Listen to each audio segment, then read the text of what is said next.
Hi. I wanted to issue one last invitation. Maybe crying out and actually crying is not the appropriate thing for you, and maybe even laughter yoga isn't really what you want to do and is too much of a leap. So if that's the case, this is another way to engage in the deepening process. And you can do this now, or you can do this between this week and next week. And that is an invitation to gather images that feel like crying out to you. Maybe you're gathering them digitally and just saving them and then looking at them all at once together. Maybe you do a photo collage digitally. There are a lot of different apps that do that. Some that even do double exposure of photos and that are free. One I like to use that's really simple and basic is Pixlr, Pixlr, and you can just do different things with photos. You can put together a photo collage with that, or you can put together a double exposure image with layering several things on top, and there's different things to click that'll allow you to do that. You can also do the old school scissors and glue way, which I personally adore and have done. And those collages can look any way you want. You can tear paper and glue it down. You can get fancy with it. However you want to work with that is up to you. And then there's also the option of printing them out, some photos that you find online, printing them out, and then sticking them on a board, cardboard, the top of a pizza box. Actually, that's one of my favorites to use quite often. The example I have for you is on a canvas. I had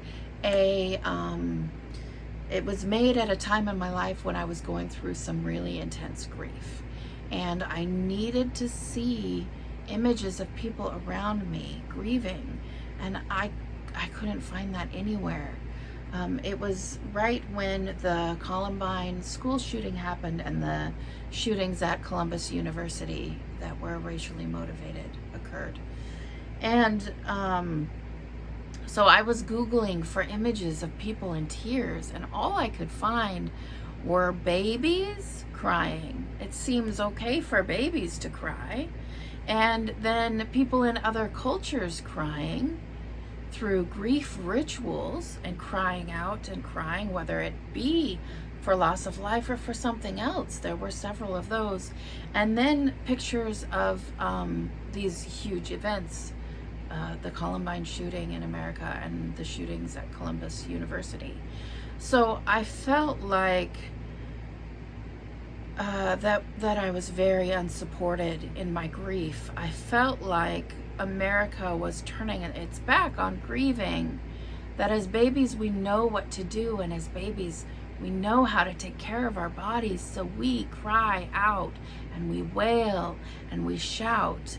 And as American adults, we don't do that, so we hold it in and we hold it in, and if we don't express it in sorrow and tears, it comes out in anger and violence.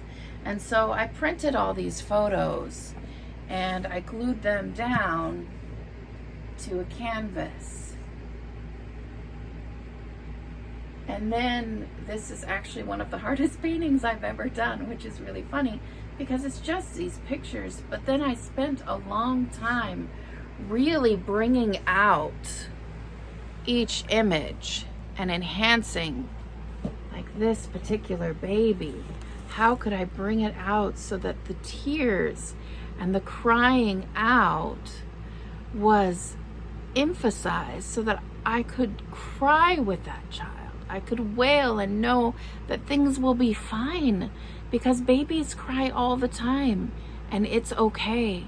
So I was reinforced by that, and I could see that. My favorite crying baby is this one. I love this crying baby. Look at that baby. And then of course I have images from other cultures. Let me find one of those, just a second. There we go. images of crying out from different rituals of other cultures. And then large, I have the images from the media, from the eruptions of violence right here. So images, and really it's only images of women reacting in sorrow to the eruption of violence. So we're suppressing it so much that even in those extreme situations, we only show women crying, only women grieving the losses and crying out.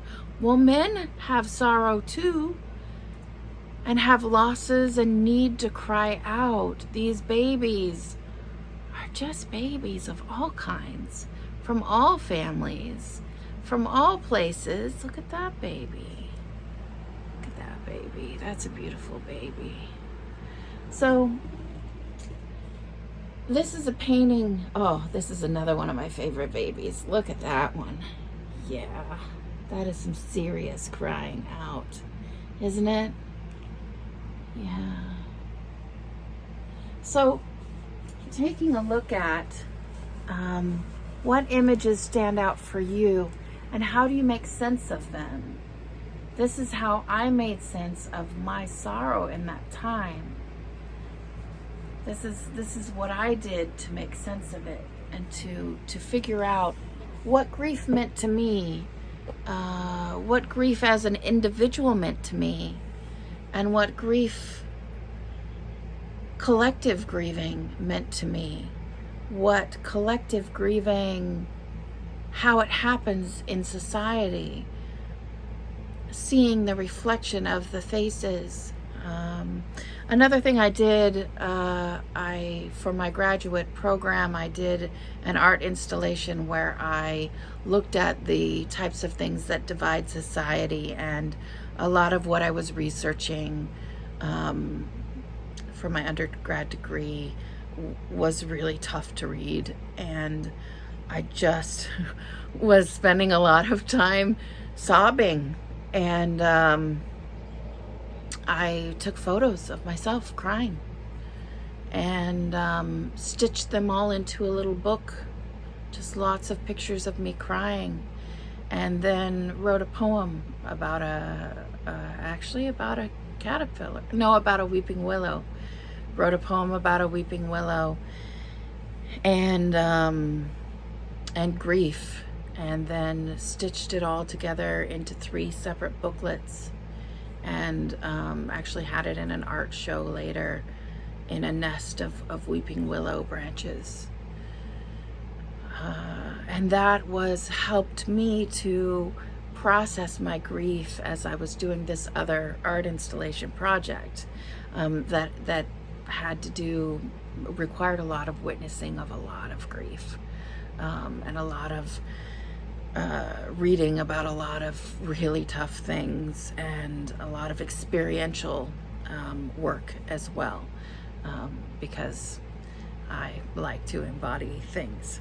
So that helped me make sense. So I've been talking too long, but I want to encourage you to play with images and to look at something and to step back and look at it. This particular painting I've had on my wall for years. I don't have it on my wall and hanging right now because I've finally taken it in, but it's been up on my wall since that time.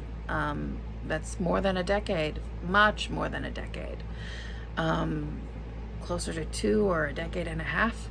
At any rate, it took me that long to take it in. So I really encourage you to do a collage of some sort, either on paper, on a cardboard box, on your computer, on your cell phone, whatever you need to do, but to gather some images that are grief. And they don't have to be pictures of people crying. They don't have to be pictures of you crying. They can be colors, swirls, plants. Certain blossoms may look like teardrops to you. Just anything. It could be a random grid that reminds you of being stuck in sorrow. It could be movie clips that make you think of that. It could be anything. So I encourage you to put together a collage in any way you can and share it in any way you're willing to share it, whether it's with us online or on the call or via email in the Facebook group, individually one-on-one, or with a friend, or just hang it on your wall for a while. But some collage about grieving and touching grief. Okay, take care.